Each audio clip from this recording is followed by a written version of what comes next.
Welcome to the Solid Verbal. The Solid Verbal. Come after me!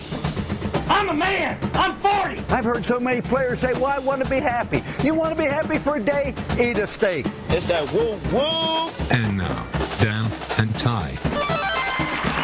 Welcome back to the Solid Verbal, boys and girls. My name is Ty Hildenbrand. I am joined, as always, by my trusted co-host over there in beautiful New York City, a gentleman we know well as Dan Rubenstein. Sir, how are you? I'm good, Ty. I am in the audio mausoleum. It Mausoleum. is toasty.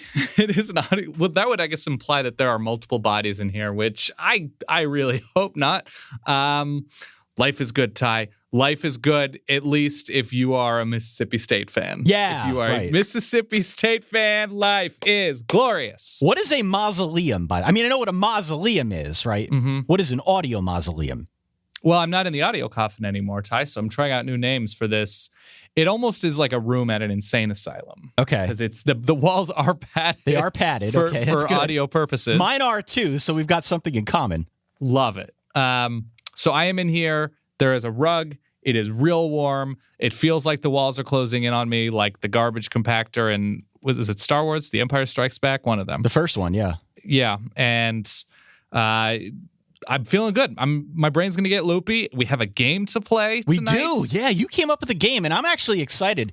This is going to be a good one. This is going to be me on display thinking on my feet because I don't know what's coming. I have a general sense for what you're going to do here, but I don't know any of the topics in advance. Name of the game is This Is It, and we determine whether or not I believe I have 8 different college football teams and situations. Okay. And we are going to figure out between us, we can disagree, we can agree, or agree, and figure out whether or not the current situation, the current homeostasis is it. If it is the current thing is a thing that will continue to trend, or if 2016 was just an aberration. And of course, we have it Kenny Loggins themed. We have to. So I'm a little worried. Mm-hmm. A little worried. I'm going to be honest here. Please. Because, by the way, the feedback on the fantasy things scoring was that I need to push back more on you. You took a lot of abuse. I took from people. abuse, man. Yeah. People are like, "Why are you so passive?" So I guess they want me to strike back. I actually can. I've got that in the quiver. I just don't usually. You were the Oklahoma State safety to my Jeremiah Masoli in the Holiday Exactly. Bowl. That's what I'm thinking. You got audio trucked, Ty, and I hate to be the one to break it to you. So I'm a little worried that this is going to be like the next Who's Now. You remember that Who's Now, that bit they did on ESPN was kind of chintzy. Right. I have more trust in you than I did in them. We know it's not going to be that because Kenny Loggins is timeless. This is true. Somebody, we go way back with Ken, and I believe you performed a Loggins and Messina song way back when. I did. That was for the awful. show. Yeah. Before we get to that, though, Ty, we do have a little bit of news. We do have a little bit of news, and we do have a little bit of housekeeping, which I want to get to first, okay? Yeah. Oh, sorry, because I was expecting a sound, and I was expecting to boop, boop, a doop, and I didn't get to, so continue. Hold on to the boops and the dupes. Oh, I got a tweet that somebody didn't like that I said continue. Continue. That's how dedicated our listeners are. We have great listeners. They are the best. And they take exception with commands. Commands, okay. Yeah. All right. Well, housekeeping, then the boops and dupes, and then the game. Yes. We need to mention it. We do it once a year. We are doing a listener survey. Mm-hmm. We have great advertisers on the show. They support the show so that you don't have to pay us any money. But in order to keep doing that, we need input from people out there. Yes. We need some input, need to find out a little bit more about you. Anonymously, of course. Go to podsurvey.com/solid-verbal. Mm-hmm. Podsurvey, podsurvey.com/solid-verbal.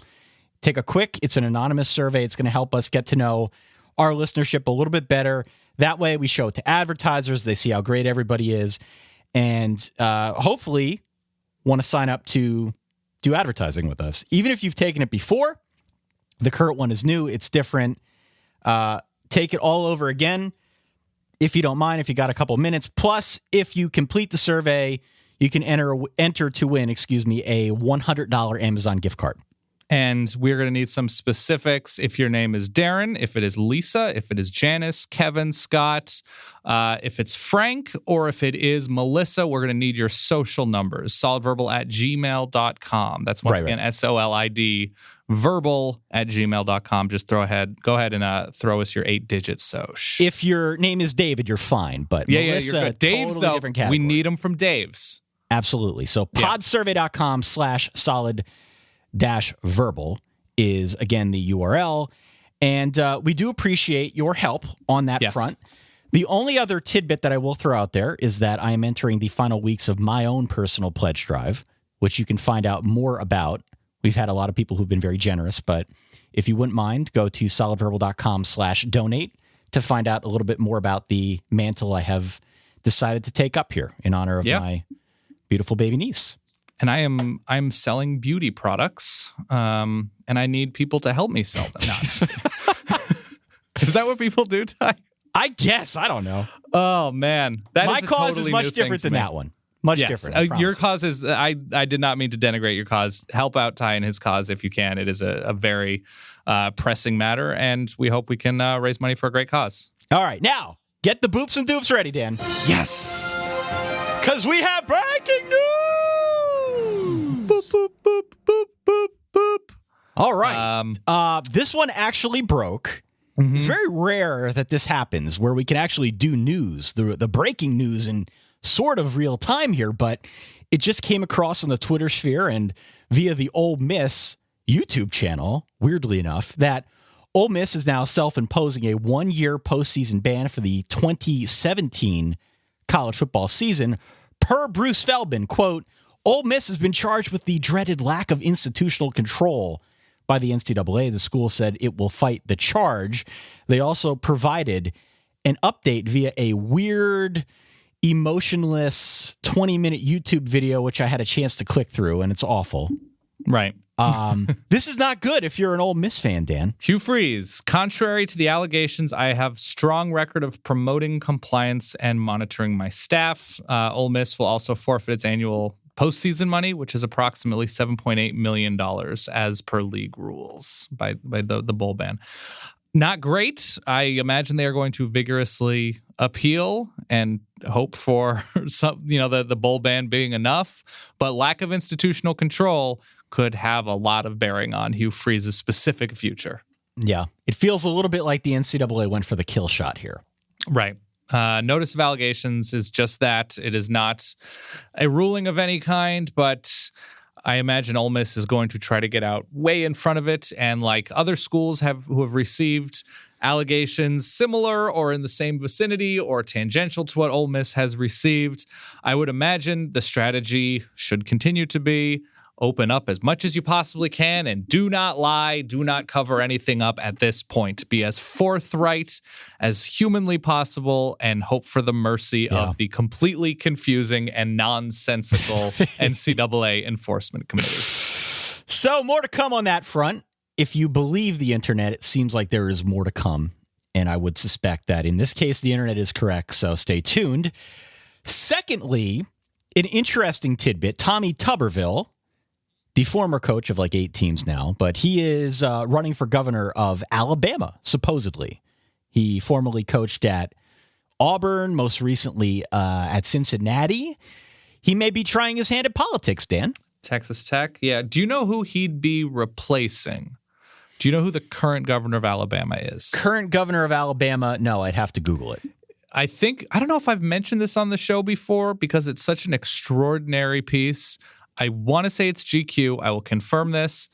Wrote a piece on Robert Bentley, yes, current governor of Alabama. That is correct. I'm looking at it right now. Robert Bentley loves sexual intercourse. Okay. A lot. Okay. So much that he had an affair with his political advisor, I believe, which eventually led to his divorce, but not before his wife was just sort of like, he's up to that. That's just Robert. Okay.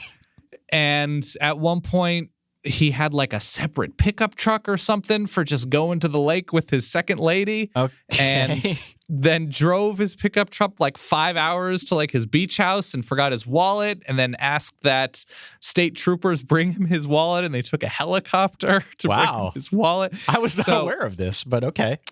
Tommy Tuberville, who I would not say is in great standing in terms of his like public Q rating at the moment. He was last seen yelling at a fan who accused him of stealing money from Cincinnati after they lost to BYU. The bar is low, but when you think about coaches or former coaches in a state who could presumably win a governorship based on the sort of folksiness, popularity, charm, and, you know, the appearance of being able to get things done politically because of success on the football field, Tommy Tuberville's way down on my list. Yeah, I was going to say Tuberville I don't think really qualifies there, but way down. Okay. But yeah, this was all just an excuse to talk about Robert Bentley, who is what's the headline of the GQ piece? I don't know. Is it like America's horniest governor? I didn't see it. I don't know. The affair of Robert Bentley, Alabama's horn dog governor. Okay. The love song of Robert Bentley, Alabama's horn dog governor. Look it up. It's incredible. It is incredible what is happening. We're not even passing judgment. It's just an incredible story. No, it's a wonderful, wonderful tale. Okay. So from Ole Miss and Hugh Freeze to Robert Bentley and Tommy Tuberville in Alabama, Matt Lubick, who was Oregon's offensive coordinator last year, got fired with Mark Helfrich and the entirety of the Oregon staff. Immediately or almost immediately took a job with Ole Miss as a receivers coach, quickly left to be a co-offensive coordinator for Baylor and Matt Rule. And today it was announced that he would be accepting the wide receivers coach and co-offensive coordinator job with the University of Washington. So he's like Carmen Sandiego at this point. He's Carmen Sandiego. I called him an offensive handyman. Okay. Just, bopping from household to household. So is he doing work with Jim Chaney? Because that would make sense. Jim Chaney is live-in. Jim Chaney will give you a full year of his life. He's like the offensive au pair. Yes. Okay. He is the he will hang out and make sure everybody gets off to school. But Matt Lubick, son of Sonny Lubick, former coach everywhere, especially Colorado State, heading to Seattle to play against and coach against the Oregon Ducks. He was there for 4 years and is super well regarded, I should add. It's just he's skipping all over the place.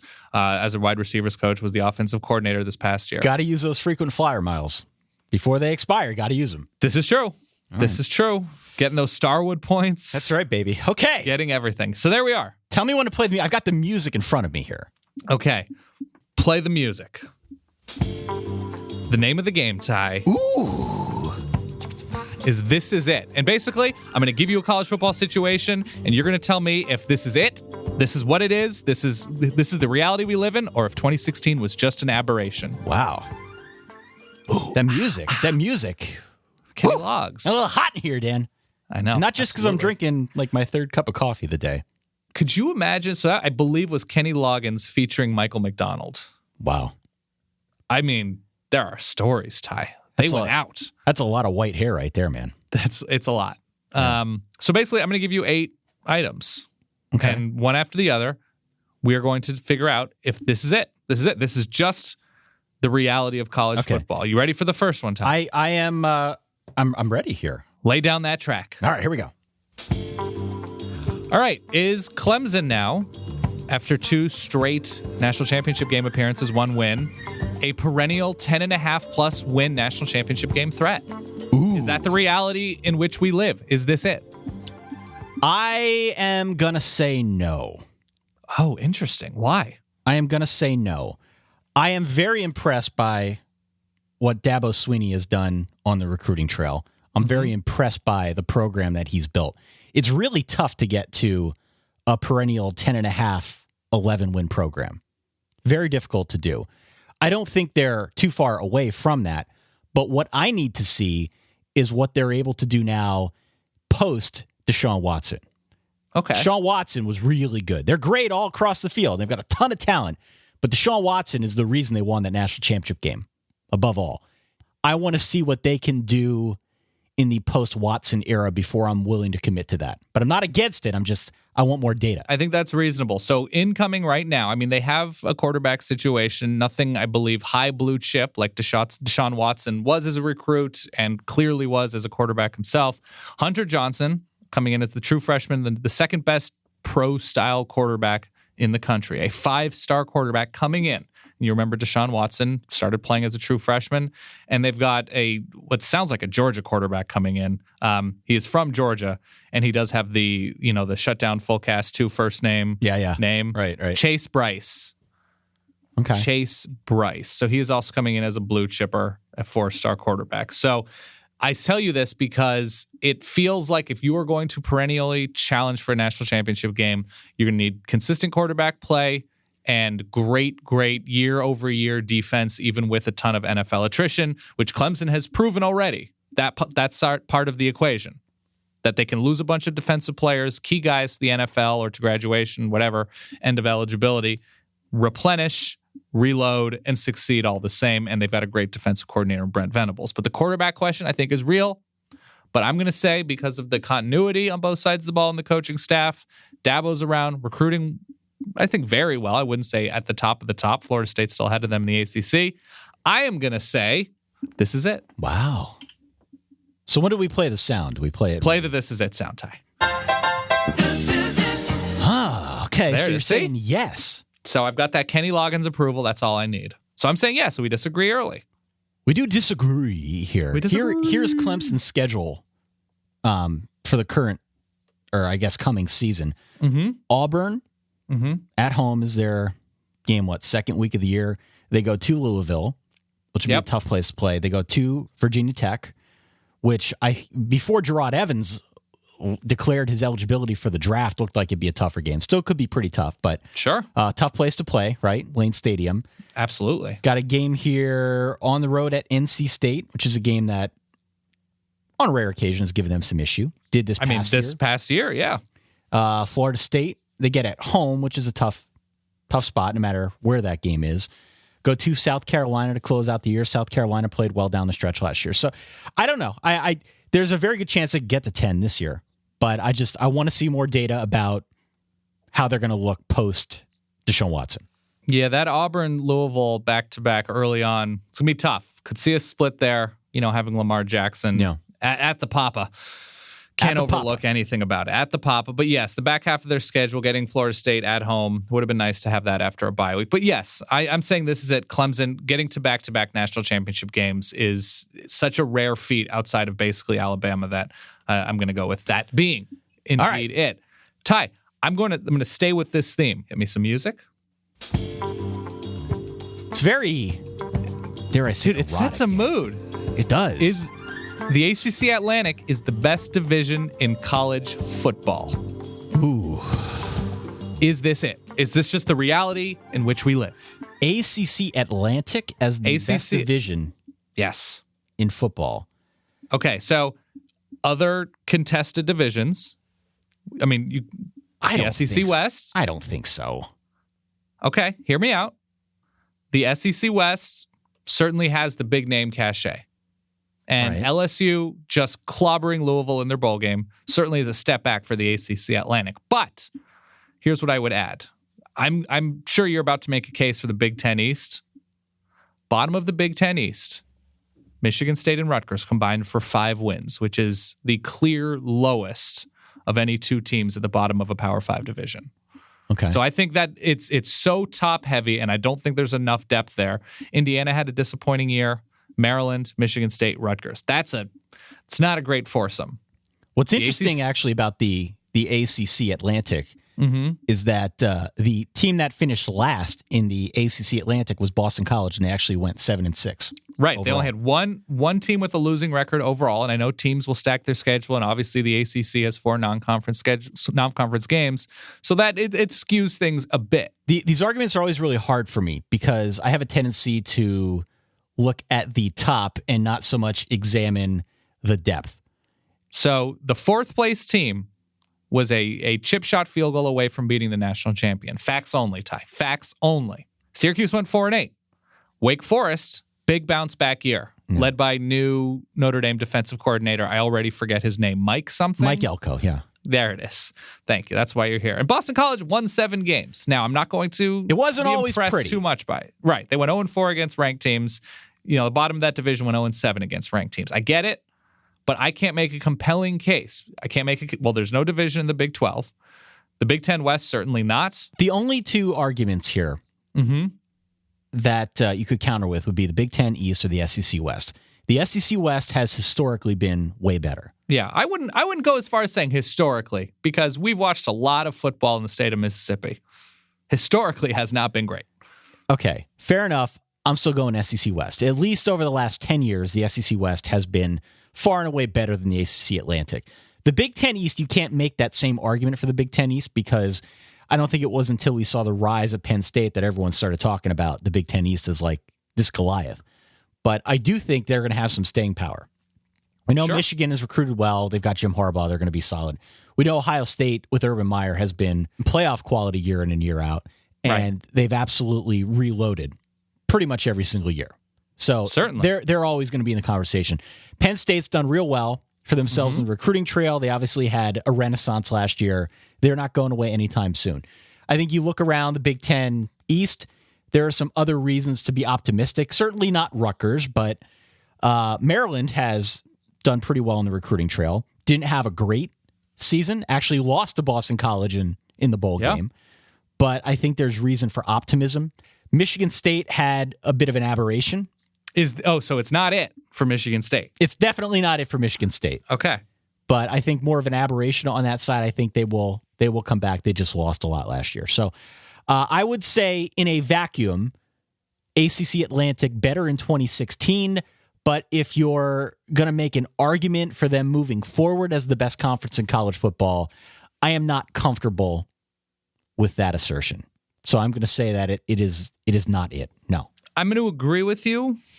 I don't know who it is, though. So I honestly, so the SEC West, you've got the top of the SEC West losing to the top of the Atlantic in Clemson.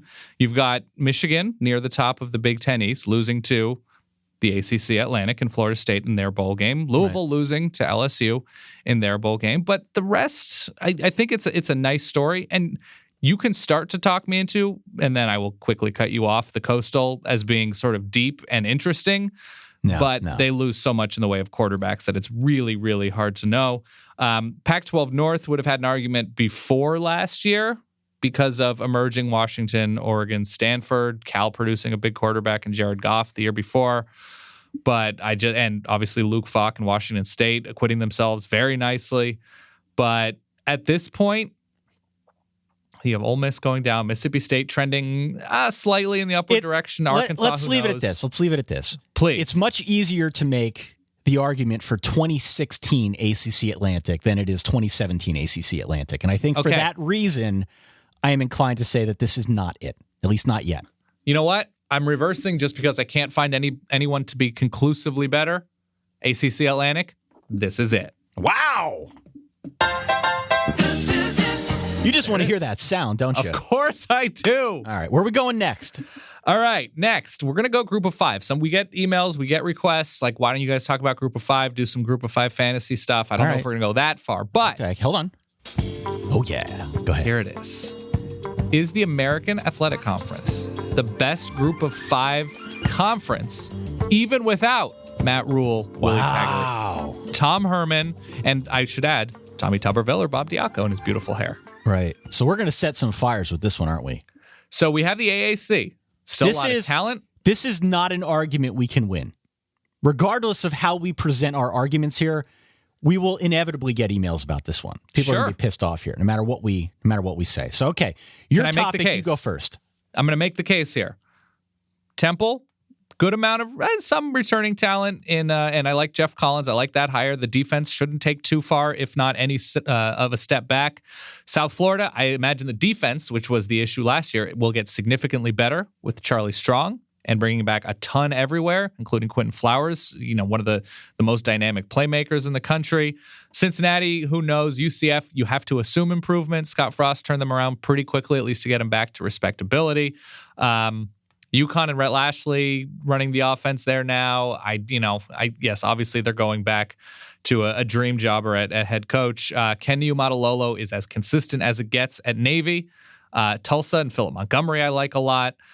Houston, I will imagine there will be continuity in the short term because of the success recruiting, and I think SMU and Chad Morris are only on a positive trajectory at the moment. So I'm going to say, and I think their only real competition is the Mountain West, who I also like. I'm going to say yes. Yeah. This is it. The AAC remains the top group of 5 conference. I'm going to wait to play that sound. Okay, until your response, because I agree. Yes. This is it. Yeah, I agree with you, Dan. Okay, why? I agree with you. I'm looking over the roster of teams in both. Mm-hmm. All right, now, again, everything's relative. Mm-hmm. I think over the last couple years, there are more teams in the AAC that I think could knock off a Power 5 than if I'm looking at the Mountain West. Okay. All right. I feel like South Florida with Charlie Strong can probably do some damage. I feel like Temple could do some damage. East Carolina, until recently, was a team that could knock you off. Navy has absolutely been pretty good. Houston was good. You mentioned Tulsa. Memphis has had some good seasons. All right. They did extremely well this season, despite losing Justin Fuente. I feel like the depth of teams in the AAC is a little bit more ferocious than in the Mountain West, where if you look at it, you've always got Boise State, right? 10 wins again this year. Mm-hmm. Wyoming had a good season. I don't know if I'm terribly concerned about Wyoming knocking me off. They bring back Josh Allen, right? Quarterback who people thought had NFL ability. New Mexico had a problem throwing the football. All they could do was run. Decent enough defense. 9-win New Mexico, though, Ty. Okay, that's fine. I'll take it with a 10-3 Air Force. Air Force was okay. Dangerous. Colorado State, okay, fine. Utah State, this past season. San Diego Utah State had a down year, certainly. Down year. San Diego State, 11 wins. Hawaii wasn't impressed. San Jose State was not impressed. Nevada, UNLV, Fresno State was not impressed. So I just feel like the depth is there with the AAC. I think it will continue to be there. And that is why I'm saying this is it. This is it. I think you're not giving the Mountain West enough credit. I think it's a little bit closer. San Diego State went 11-3, and Donnell Pumphrey gets the attention and, is moving on as like an all-time great. Their defense was so damn good. Okay. The improvement. Where was Hawaii 2-3 years ago? They were nothing. True. Chow drove them into the ocean, and they went 7-7. First-year coach Nick Rolovich, he wouldn't let players sit down. Okay. Bob Davie, New Mexico, 9-win New Mexico. Where were they? I love the Mountain West. I love Mountain West football. Shout out to Jeremy Moss. Okay. All right. Whew. Lay down that track for me. It's very sexy. I know, it really is, because this item is the Big 12 continuing to go through the state of Oklahoma to win it. Wow. So this is really the Big 12 this is really coming continue? back to how do we all feel about Texas, isn't it? How do you feel about Texas? How do you feel about TCU? How do you feel about improving Kansas? How do you feel about the wizardry of get well soon Bill Snyder? Yeah. Okay. This is coming back for Kansas. They return a lot, Kansas State. All right. So here are your options here. You didn't say Oklahoma Sooners. You said the state of Oklahoma. The state of, because there's recently been a ton riding on that Bedlam game. All right. So let's go through. Mm-hmm. How many states are involved here in the Big 12? We've got the great state of Oklahoma, of course, right? Mm-hmm. Obviously. We've got the great state of West Virginia, the Mountaineer State. Mm-hmm. Borders my state of Pennsylvania. Mm-hmm. We've got Kansas, great state of Kansas, the Sunflower State, I believe. Okay. Capital Topeka, between K-State and Kansas. We've also got Iowa. Yep. In Iowa State. And then we've got Texas with TCU, Texas Tech, and Baylor. Mm-hmm. So I think we can start picking teams off right away. It's not going to be Baylor. It's not going to be Texas Tech. So that leaves two teams in the great state of Texas. I don't think it's going to run through West Virginia. I don't think it's going to run through Kansas. And I certainly don't think it's going to run through Iowa, which means that it comes down to either Oklahoma or Texas, as it often does in the Big 12. I feel at this point that there is much more continuity on the Oklahoma State side than I do on the TCU/Texas side of things. So gun to my head, at this point, the safer bet is clearly Oklahoma. It's not as sure a bet on the Oklahoma side as I'd like it to be, to feel truly comfortable about it. It runs through the state of Oklahoma. That is, I'm not just saying 2017. I'm just saying this is the reality of the Big 12. Oh, reality. Wow. The reality. This is it. This is where we are in life. I got to believe Tom Herman's going to build up Texas, but I feel like we've said that the last 8 years about Texas. Oh, they're still, right? That's been the tagline for me. Texas is still Texas. Oh, don't worry. They'll be back. They haven't been back, Dan. It should be easier. I realize. Right? It should be. Something to note, though. Bedlam, November 4th this coming year. It is not the final week of the season. I think the state will be hosting, there's a championship game, I believe, so technically it will be going through the state of Texas. But right. In terms of the top of the conference, I like West Virginia a little bit. I like West Virginia. West Virginia has... Think Country Road's taking you home here? Listen, Big Bill Greer? Okay. Stepping in Morgantown at some point. Who even knows? But they finished the season in Norman. They've got Texas and West Virginia. Texas is going to be in Morgantown. They're on the road in Manhattan, which is where good teams go to die. We know that. Yeah, this is fact. Yeah. But they have Oklahoma State in Morgantown. It's a good year to go to McLean and play Baylor. They have Texas Tech in Morgantown with a new quarterback. They do go to Amon G. Carter. I think West Virginia is going to be a fun team. Defense take another step forward last year. There's continuity in Morgantown, which is very strange to say. But do you think it's going to run through West Virginia forevermore? I don't know. That's the question. I think... No, the question is Oklahoma. It's not West Virginia. The state is Oklahoma. I say, yes, this is the reality. This is it. I say it's it, too. This is it. Yeah. This is me bucking the trend here, by the way. I like it. The trend for me has always been to go pro-Texas. So for me to say this represents turning over a new leaf. It's big change. I appreciate it. All right, Dan. Not all ingredients are created equally. No. Fresh, high-quality stuff. It makes a difference. Mm-hmm. Makes a difference. So it's important to know where that stuff comes from. And thankfully, for less than $10 per person per meal, Blue Apron, they will deliver all the stuff you need to make a recipe, to make a great meal of food. Mm-hmm. Again, less than $10 per person, courtesy of over 150 local farms, ranches, fisheries across the United States, right to your door. Yeah, Blue Apron, again, is the name of the company. They will ship you exactly what you need, required for a delightful feast. There's no waste. Everything you need to make a sustainable, delicious home-cooked meal in 40 minutes or less. Blue Apron. We've talked about them time and time again.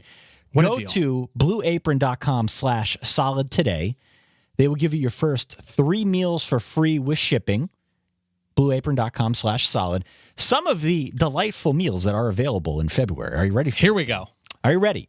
I'm ready. I think I could do this. And by the way, I think they're speaking directly to me because now they're including a pronunciation guide. Oh, wow. Which is sort of not fun. But okay. They're paying for this, so we'll give them their due. Absolutely. Cashew chicken stir fry with tango mandarins and jasmine rice. Gonna have to pass that one up, Ty. The solid fiance, deathly allergic to cashews. All right. Especially, she just got retested. Especially allergic to cashews. But if you're not, it sounds delicious. Could I interest solid fiance in some udon noodle soup with miso and soft-boiled eggs? See, that sounds wonderful. Okay. How about some roasted pork with apple, walnut, and farro salad and crispy barramundi? Gonna have to cut you off there, Ty. Tree nuts and walnuts, but I can appreciate Blue Apron throwing in all of the ingredients, so you know what to go for, what to avoid. Would it change your mind if I said that it also comes with quinoa and roasted carrot salad? Would that change the equation at all? Yeah, I think she'd get down with that. Yeah, absolutely. Okay, maybe just leave out the walnuts then. Mm-hmm. Good quinoa pronunciation, by the way. Thank you. You will love how good it feels and tastes to create incredible home-cooked meals with Blue Apron. Don't wait. BlueApron.com/solid. Blue Apron's a better way to cook. Ty, I'm going to ask you a question as it relates to Blue Apron. Yes, please. I'm going to ask you if you have ever heard of and or eaten a food. And well, we're doing this again, aren't we? Yes. Okay. I'm not going to ask you to pronounce anything. I'm just going to ask you if you've heard of and or eaten a food. I'm going to say the food into this microphone in front of me. Yeah. And then I want you to play the drum roll sound. So I don't know if you have to load that up. Drum roll. Where is it? Ty, have you ever eaten and or heard of soup dumplings? Yes, I have. You've had a soup dumpling or you've heard of a soup dumpling? Both. Where did you have soup dumplings? I'm in PA Dutch country. Dumplings are a thing. I'm going to be very specific. Soup dumplings are Asian, generally, I believe, Chinese. Oh. I'm not talking about dumplings in soup, Ty. Get ready for your mind to be blown. I am talking about soup inside of dumplings that you can either slurp out with a straw or you put the whole dumpling into your mouth. It's sort of like a noodle pouch that has broth inside of it. Yeah, see, I didn't know about that part. I've had dumplings before. I appreciated the confidence. Obviously, I've heard of dumplings. Yeah, of course. I did But not assume that you soup didn't. dumplings, like, no. Ty, No. they are extraordinary. It reminds me, Soup are they dumplings. like those gushers? Remember we used to buy the gushers? Ty, in a lot of ways, they're like Chinese savory gushers. Okay, right. They're bigger. I mean, it's almost like maybe the size of a little bigger than a golf ball, I would say. Okay, that's a bigger gusher then, yeah. But they get like it's in the broth is very hot because it's trapped in there pretty well. It's sealed in by the noodle, yeah. the dumpling noodle. And sometimes you'll see like, a pork broth, a chicken broth, crab broth, soup dumplings. Huh. Okay. It's a weird sensation. They're wonderful. So the answer is no. It is not. Okay. It is not. That's okay. Next time you're in New York, we're getting some soupy dumps. All right. Where are we going next? Next item, Ty. Lay down that track. Ty, is the reality in which we live a reality in which Michigan is the perennial bridesmaid? Is Michigan the perennial bridesmaid? Is Michigan going to continue to come up just short in their own division, conference, and national stage and not compete for huge bowl wins? And yes, the Orange Bowl is a thing. I'm saying bigger than that. I'm saying winning the conference, getting to the playoff. Is Michigan, as they are currently constituted and as they project forward, a team that is very good but not cracking great? I don't know if Jim Harbaugh has a winning record against ranked teams. I might have to look that up. It's not great. Perennially is a long time. Okay. I'm not comfortable saying perennially because I do believe that before long, Jim Harbaugh is going to have them purring. Okay. So I'm saying the reality is right now they're a bridesmaid of sorts. The reality in the current moment, though, is yes. And there are a lot of questions about where that team goes. They certainly lose a lot of talent. There are questions, I think, more immediately at quarterback. Wide open battle, I would say. Yeah, where does the offense go? So for that reason, I'm inclined to say in the short term anyway, the bridesmaid thing probably holds. But perennially, assuming Jim Harbaugh sticks around for longer than like 4 years, I would expect that they would be competing at a very high level. So I'm not comfortable calling them a bridesmaid for any period of time beyond 2017. I only say bridesmaid in terms of them being very, very good, but not great. And this year was a relatively fortunate schedule early on and then tested a little bit later and faltered. They have a bit of a rebuilding project with an open quarterback battle. The offensive line needs to be rebuilt. They lose a ton of big contributors on defense, particularly in the back end. Jake Butt. Peppers and Jordan Lewis. Jake Butt, on offense, and a couple big receivers gone. I'm going to say with how well Ohio State is recruiting and the promise of Ohio State scoring multiple points in a bowl game moving forward, I'm going to say right now, it is hard for me to, with confidence and authority, say that the reality of Michigan as a bridesmaid will change. So I'm going to say once again, this is it. You just want to hear the sound. Maybe. Maybe not. I think in the short term, the bridesmaid thing holds, but beyond 2017, a lot can go wrong. A lot can go wrong. At some point, Ohio State's going to have to change out their quarterback. Now, that's not to say JT Barrett did them a whole lot of favors in 2016, but at some point they're going to have some turnover. You never know. Penn State, I still feel like things can go south for Trace McSorley, depending on how the composition of that offense changes beyond 2017. So Yeah, I'm not. We don't know where Joe Mo is going to be in a couple years. Joe Mo, Saquon's probably gone after a year. Yeah. They have rebuilt the offensive line, but I don't know. There's still too many moving parts in the Big Ten East for me to feel like I want to, call Michigan a perennial bridesmaid. So no, it is not. And we should note that neither one of us mentioned Michigan State, which is fantasy things points for me. No. 2017. We've already established that I've won that, but okay. This is true. And take it from me, real life experience. I am marrying a perennial Michigan bridesmaid. So she's been a bridesmaid like 12 times, and she found her knight in shining plaid. I wear a lot of plaid. Yeah. So this could be the year then. 2017 could be the year. Absolutely. So who am I to say? That would favor Michigan my will be side of the bridesmaid? argument then. This is true. Yeah, okay. Next. Okay. Next, lay down that track. Ooh, Washington. saucy. The Washington Huskies are a perennial Pac-12 contender and every 3 to 4 year playoff team. Ooh. Is this a reality in which we live? Every 3 to 4 years, a playoff team. So basically, like Oregon was in the Pac-12 North, competing for the conference year in and year out, dominating to a certain extent. And I believe Oregon made 2 national championship appearances, would have made a playoff appearance in 2010 had it existed then. But in that sort of range of maybe flopping with USC or Stanford kind of thing. All right. So here I think is the cruel reality of college football.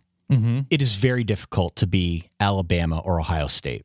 Yeah. Alabama and Ohio State, if you look at what they've done recently, those are the 2 best teams in college football, right? 2 best programs in college football, let's say. 2 healthiest programs right now. In terms, man, I don't know how you leave Clemson 2 straight national championship game appearances. Clemson's in the discussion for sure. Man, okay. All right. I would put them third personally. Not because they didn't get to that game, but because I feel like Urban Meyer, Nick Saban, they will outlast everybody. Okay. So maybe they're that's a bad argument, but apocalyptic Twinkies. that's right. Thank you. They're going to survive. Thank you. Apocalyptic Twinkies. Okay. Yeah. I don't feel like Washington is quite in that discussion yet. They could get there. Chris Peterson is a very, very talented head football coach. He's a brilliant mind. He's won everywhere he's been. I am not ready to commit to them being on that normal rotation. They will definitely be more competitive than we've seen at any point in maybe the last 20 years of Washington football. But every 3 to 4 years competing for a playoff spot, that to me is a bridge too far. So I'm going to say no. I am going to say, in terms of development and coaching and identification of talent, I think the parameters are there to do so. I think the first part is true. I don't think the second part is true. The playoff thing is where I have some trouble. I think they're going to be a perennial Pac-12 contender. I think they win 10 games more often than not as long as Chris Peterson is in Seattle. My problem with Washington is I question the talent and depth they'll be able to build to be at or near the top nationally. Right. For 3 to 4 years, because as good as talent is on the West Coast, I still think they're competing against a Stanford staff that may have put together the most pound for pound talented class in the country. They only think got like 12 recruits or something like that, but just a ridiculous class. That's going to be tough for them. I don't think Oregon is a 4-8 team moving forward, and that is just going to be a difficult. They've still lost whatever it is, 13 of 14 to Oregon, and there's a lot of talent in Eugene. Washington State is a tricky team. And then you have a USC team that, at least for the next year, has a Heisman caliber quarterback, and they're recruiting on a crazy level. I think the Pac-12, there's enough parity there that it's hard to confidently say the second part of that is true. So I'm going to say this is not it. Is there another conference in college football that presents as varied a threat from week to week as the Pac-12? That's part of my issue with really christening anyone in the Pac-12 in this, perennial contender category. Sure. You've got a team like Wazoo, which is going to spread you out and go air raid. You've got a team like Stanford, which is just going to try and beat your brains in. You've got a team like Oregon, which, at least in recent tradition, has been very spread, almost a little run-pass option oriented. You've got USC, which is very pro style. You've got Utah, which just beats your brains in with defense. USC's has moved away from sort of pro style recently with Sam Darnold, but yeah. You get the point. Just a varied threat from week to week. That's really tough to prepare for. And so even if you've got the most talent in the world, there's always that threat that if you got someone on the road after a team like a Stanford, after a team like a Utah, even a USC or an Oregon, some team can jump up and snipe you. So it's tough for me to commit to that for pretty much anybody in college football, but certainly in a conference like the Pac-12 where it's very easy to drop a game when you least expect it. Yeah, I would also say in the Pac-12, I think more than any other conference, maybe I'm wrong about this, but this is my general feeling, every team seems to have, maybe with the exception of Oregon State, had a very good recent quarterback. So it feels like you're always going to get some sort of combination of 2 or 3 straight games with very good quarterback play year in and year out that I don't see in other conferences necessarily. But maybe it's just a West Coast bias thing. I'm totally open to that, but that's my feeling. There are no games that you can sleep on in the Pac-12. Sure. So I think we're in agreement here in no. The only other point that I would add, Dan, if you're looking for the best night's sleep that you've had in a while, always, why don't you look at Casper? Oh, great call. It's not a ghost. It's a mattress, Dan. It's an obsessively engineered mattress at a shockingly fair price. Supportive memory foams. They create an award-winning sleep surface. Just the right sink, just the right bounce. For your money. Time Magazine named it one of the best inventions of 2015, which wasn't all that long ago, Dan. Plus, now you can try Casper for 100 nights risk-free in your own home. So if you don't love it, they will come, they'll pick it up, they'll refund you everything because they understand, they know the importance of really sleeping on a mattress before you commit to it, especially considering you're going to spend 1/3 of your life on it. Now, I have not done the math. Casper has been with us for a while. I'm going to assume that they are correct in saying 1/3 of your life. If you assume 8 hours sleep per night, which is wishful thinking for me, but a lot of other normal humans can actually achieve 8 hours a night, 24 hours in a day, you do the math, that's about right. Sure. That sounds... How's your sleep been recently, Ty? Awful. What is going on with you, Ty? I never sleep. I'm like Mom H. It's the best drug there is. I need like a horse tranquilizer to put me to sleep. You don't look at your phone? No. You I mean, I throw do, that- but only once I know I'm awake. Okay. You've tried every position. It doesn't matter. Yeah. It doesn't matter. Doesn't matter. Temperatures? Doesn't matter. I'm telling you. I'm a lost Does the cause. solid wife have temperature preferences that are screwing up your sleep? The solid wife could sleep through a nuclear apocalypse. Okay. Me, it's not even worth trying. What about like white noise? Have you tried the white noise thing? I know we've talked about pizziz. The problem is not falling asleep. I can fall asleep. The problem is once I'm up, I'm staying up. Interesting. That's my issue. Maybe Casper can solve it. I've not tried Casper yet. We got to get on that Casper train for you then. I think it might be a mattress thing. There might be something to you sinking in perfectly. Do you think? And really finding your zone, your REM zone. I haven't thought about this before, but maybe it is Where time to do look you at a new sleep on your mattress. back? Do you sleep on your stomach? Usually on my Side? right shoulder. On your right I'm a side shoulder. sleeper. Hold on. I'm going to picture I have weird dreams when I sleep on my right shoulder. Really? I'm a left shoulder guy, yeah. Hmm. You ever notice that? When you face a different direction, your dreams are stranger? They say left side sleepers are the only people in their right minds. Really? I don't know. That was good. You had me totally convinced. yeah. Okay. Free shipping and returns to the U.S. and Canada. Over 20,000 reviews, an average of 4.8 stars. It is quickly becoming the internet's favorite mattress. Right now, get $50 towards any mattress purchase by visiting Casper.com, CASPER.com/verbal, and use the offer code verbal. Casper.com/verbal, offer code verbal. Terms and conditions do apply. Ty, lay down that stanky track for me, please.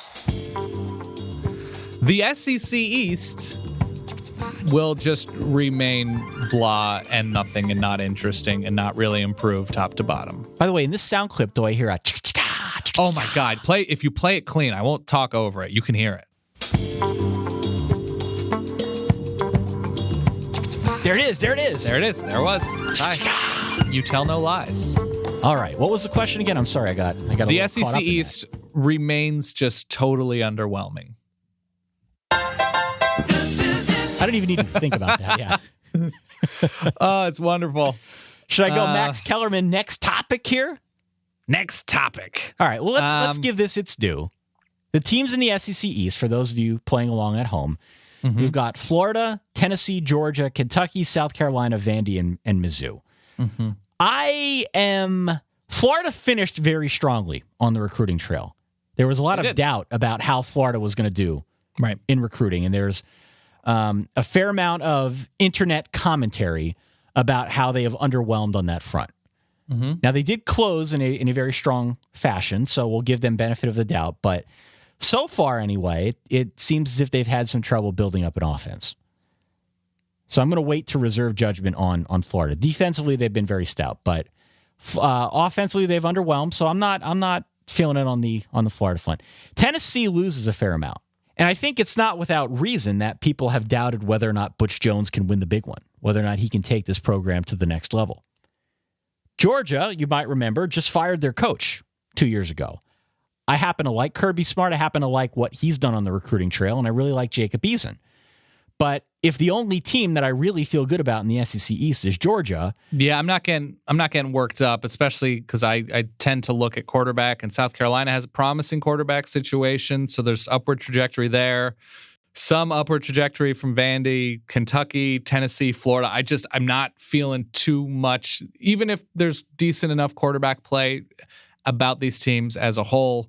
Georgia improving, but we'll see with Jacob Eason. Big arm, big talent. They've got Jake Fromm, State Farm coming in. Yeah.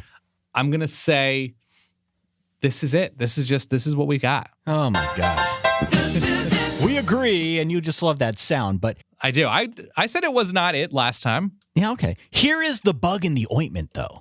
Hit me. You said underwhelmed. Underwhelm's a relative term. Life is nothing if not expectation-based, right? You go into a movie, you don't know what it's about, you don't have any expectations for it. More often than not, you come out feeling like, yeah, I just saw a good movie. The question is, because the bar has been so low for the SEC East now, what is your threshold for being underwhelmed? I want 3 good teams. Okay. Given the talent in the area in the Southeast, given what they bring in, given how much they're paying their coaches and the staffs, I want 3 good teams. All right. That's not too much to ask. No. And also, look at the West right now. Yeah. You have Alabama, great. You have Auburn, turnover. You have LSU, turnover and underwhelming quarterback play. Auburn with Jarrett Stidham should be better. Texas A&M, totally up in the air. Arkansas, you have no idea what you're getting. Mississippi State, they're fine. They're not Mississippi State with Dak. Ole Miss took a big step back last year, a really awful recruiting class, and they're up in the air as well. So this would be a year or reality for in the short term for the SEC East to make a move. Right. So that's why there is optimism within the context of the conference. I'm not getting worked up, Ty. Okay. What else do we got? I've got one final situation. There it is. Yeah. Oregon and Notre Dame Oh, God. are behind the national pack, period. And that is the reality in which we live. Behind the pack.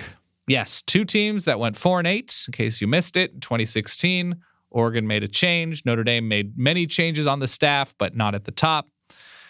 Oregon and Notre Dame are just behind the national power pack after being in the conversation for a good amount of time. All right, so the national power pack, are we going to assume that's a top 10 team?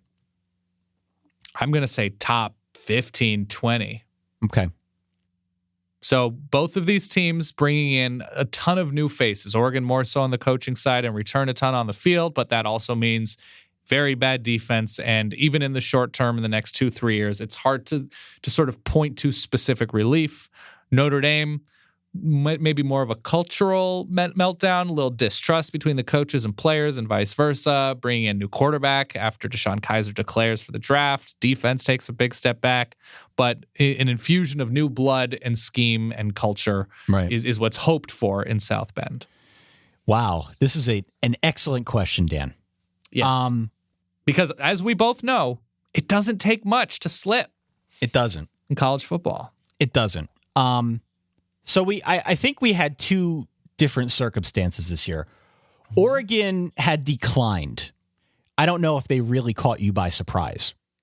right? You had kind of been reading the writing on the wall for We knew the defense a while, right? We knew the defense was in a very bad place. And you were never sold on Mark Helfrich as a head football coach. He was never like fully. the second coming of Chip Kelly. Correct. So it didn't really catch you by surprise. What happened at Notre Dame caught a lot of folks by surprise, myself included. Even people that follow Notre Dame football. I think there was an expectation that the defense could take a step back, that the offense could have a bit of a feeling out period. But the degree to which Notre Dame imploded was something that really caught people flat-footed. It's part of the reason why the 4-8 joke is still kind of funny. Right. So these are two programs that are in different situations.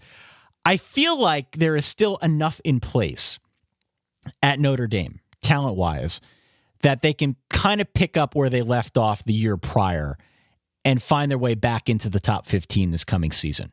Oregon, Dan, you got to tell me. Yeah. Oregon, it feels like structurally, in terms of talent, in terms of schematics, logistics, you name it, it feels like there might have been more wrong on the Oregon side than on the Notre Dame side, which just kind of went boom all at once. Yeah, Oregon culturally was sort of a mess, and that was the sort of understated story of the past couple years. And Vernon Adams did a really good job turning the offense into something pretty big a couple years ago. But this past year, true freshman quarterback surrounded by a lot of talent. The offense is loaded. Oregon's offense coming back this year. They basically, because their starting left tackle got hurt pretty early on, they returned 5 starting offensive linemen, which is a good place to be in. And it's Mario Cristobal, who is a very, very good offensive line coach, a nationally, I think, associated, whatever. They return a ton of skill talent, including Royce Freeman. They've got a starting quarterback in Justin Herbert. Defensively, they're still a mess. There's not much good about the defense other than the fact that it is starting from scratch with Jim Leavitt going back to a 3-4, which they are better suited for. But guess what? They were really bad running a 3-4 the year before under Don Pelham. So I think it's fair to assume that they will be much improved, but I can't say with authority right now, looking at both of these rosters, Notre Dame's, which you obviously know better, and Oregon's, which I know better. Right now, the reality is Notre Dame and Oregon, given the questions, given the new faces, and the uncertainty, I'm going to say this is the reality. This is it. They're behind. This is it. I don't feel like Notre Dame is behind quite yet. Okay. But there is limitless potential for them to fall behind depending how 2017 goes. This is a very combustible situation for Notre Dame. I happen to think they will be okay. And I think they've got the talent to be top 15. Oregon, I feel like with a new coach, to call them top 15 for 2017, I'm not feeling that. Maybe top 20. How many confidence games do you have? Yeah, I think Oregon finished like number 21 or something like that. I think go 8-4, whatever. How many confidence games do you have about Notre Dame right now? Because I count confidence games. 2.5, 3 games where I can say with authority, Notre Dame 100% should win. And that's Boston College, Miami of Ohio, and some combination of NC State or Wake Forest. All right, read it off to me. Read the schedule off to me in 2017. So we have at home to start the season, Temple and then Georgia. Okay. Georgia's a tough game. I'm not going to confidently say that Temple is, going down to Notre Dame. Temple almost beat Penn State last year. That should be a win. Okay. You're more confident than I am. Okay. At Boston College, at Michigan State, which Notre Dame not barely, they got by. They didn't get by Michigan State. At North Carolina, new quarterback, but Carolina's been a pretty decent program. USC at home. I don't have much confidence there. They're at Miami. Mm-hmm. It'll be a good game. The confidence isn't there for me. Navy, who can say with confidence about that? And at Stanford. I would be shocked if they went 10-2. I would probably be shocked at 10-2 as well. Yeah. But I feel like the talent is there for them to potentially do it here. And like I said, there was less wrong with Notre Dame structurally than there was at Oregon. Sure. So I'm inclined to say this is not it. I feel more confident in Notre Dame getting there, not falling behind the pack than I do Oregon. All right. This is not it, Dan. We disagree. Once more. If I may, Ty, before we conclude this episode, unless you want to add anything, or if you want to do a quick post game, go ahead. This is it.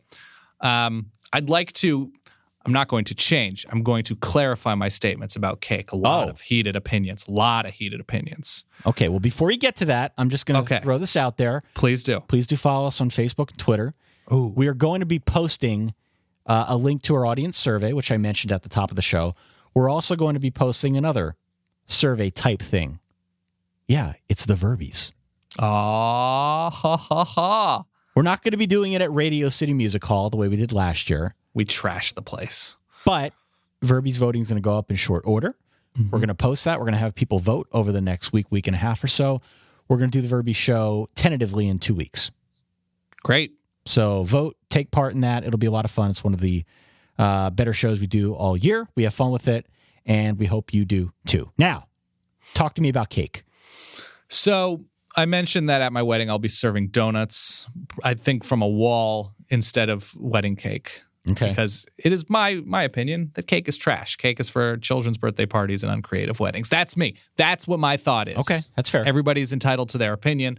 But I will say this about cake. There are certain kinds of cake, especially the ones that are frostingless or limited to sort of glazes, like your king cake that's found in New Orleans around Mardi Gras time. Right. Some of your bunts I can get down with, where it's just sort of like there's a little bit of icing dripping down, a little maybe translucent-ish. What about cheesecake? Sort of a hybrid kind of cake. Cheesecake is fine. I don't need it in my life. Okay. All right.